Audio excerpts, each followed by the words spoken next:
Hello everyone, welcome to Super Tutor. So today we are going to discuss how you can take an online class. So whether you are a fresher or a beginner, you have no idea what is online teaching. So here we'll be discussing all the basic things you need to know about online teaching.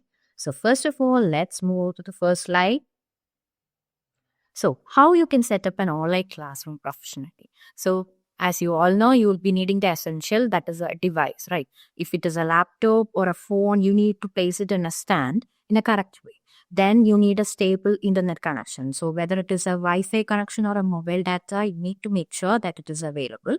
Then you need a right lighting. Then you need a camera. Okay, so that camera angle should be your eye level. So please note that. Then you need a quiet background. So always remember that you need to sit in a quiet background while you are taking a class, and also remember to wear a correct proper dress. So that's it with the essentials which is required for the online classroom. Then we'll be moving on to the next slide.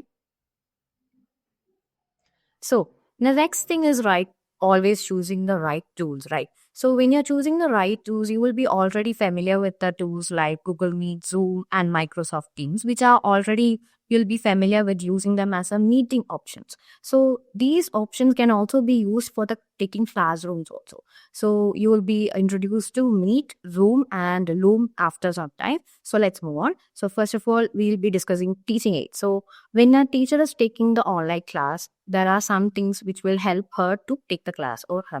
So you will be having PPTs, PowerPoint presentation. So you can use a app called as Gamma, which will give you a PowerPoint presentation in 5 minutes. So same way, there are PDF documents and whiteboard apps like Jamboard, Whiteboard.fi, and Microsoft Whiteboard. All these will be helping the teacher to take the class online. In the same way, you can also record a lesson. So if you're using the apps like Loom and OBS Studio, it will be helpful for you to take the class online. So these are the options for you to record the lessons. So now we'll be looking on to a little bit about Zoom, Google Meet, and Loom. I'll just introduce you to them. Okay, so first, it will be Zoom. So, this is the workspace of Zoom. You can see that there is an option called as Join, Host, and all. If you click the Host option, you can also, it is like you're going for a meeting, but still you can take it as a class also. So, that is an option. The next one will be it is Google Meet. So I've already opened the Google Meet for you. So here, when you are taking the Google Meet, you can see the new meeting option. So here you can start an instant meeting. Here you can also use the Google Meet as a classroom. So remember that. Then we'll be talking about is about Loom. So Loom is another app. So I'll be taking Loom. So this is the Loom platform. Here you can see the option called as record a video. So here when you record a video, you can instantly get a link which you can share to anyone. So that is the best quality of the app on as Loop. So next will be moving on.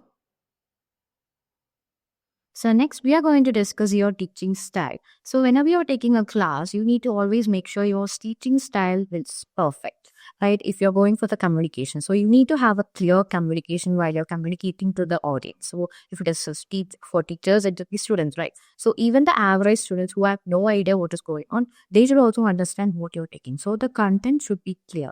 The way you say it, the way you express should be clean and clear. Then the visual engagement. So now I just showed you Google Meet Zoom, right? So that is an interaction between you. That is an engagement in the visual way. So that is how you make an visual engagement. You also give pretty slides. You make the slides perfect, and also the content should be easily understandable. Okay, the same way you can interact with the audience. You can ask them questions. You can interact with the students, ask them questions by their name. Also, you can develop a personal connection with the audience when you ask them by name, right? So that is also a good thing. Then moving on. Next one is the type of student interaction you can bring. So there are a lot of types. The first one is asking direct questions by calling out their names. Then after that, there is chat box. So if you are using a chat box and asking questions, you can keep up the interaction between the students. So that is a good thing to keep up the class because it is an online class. The focus is very, very low. So you need to bring all the interactions possible. So next one is polls and quizzes. So there are students who never respond. So for those people and for all the students, it is always better to keep a poll or quiz for you. Then there have a camera. So you can ask the students to keep the camera on so that their focus and attention is fully in the class. So the next one will be, so at last we'll be discussing the problems, right? Of course, it is internet, so anyway there will be some problems. So you have to handle those things too. So the internet issues will be like, even if you have a stable Wi-Fi, you need to make sure you have a second option. Like there should be a mobile data or mobile which is ready for you, so that when the Wi-Fi is gone, you can use that. Then there is student unresponsive. It's like they won't be responding to whatever you ask. So make sure that whenever someone doesn't ask you, just ask their name and call out their name and make them answer the questions. And also there is background noise. So some of the students may unmute themselves. So there is a feature called mute all features. So you can use that so that the students won't unmute themselves. So whenever they want to say something, they can unmute themselves and they can answer the questions. So that's it with the common problems. And so if you want any detailed video on any of the apps which I gave, or something that you want to know, you can just say it in the comment section. Also, if you have any doubts, you can just ask in the comment section. Okay. So thank you for watching.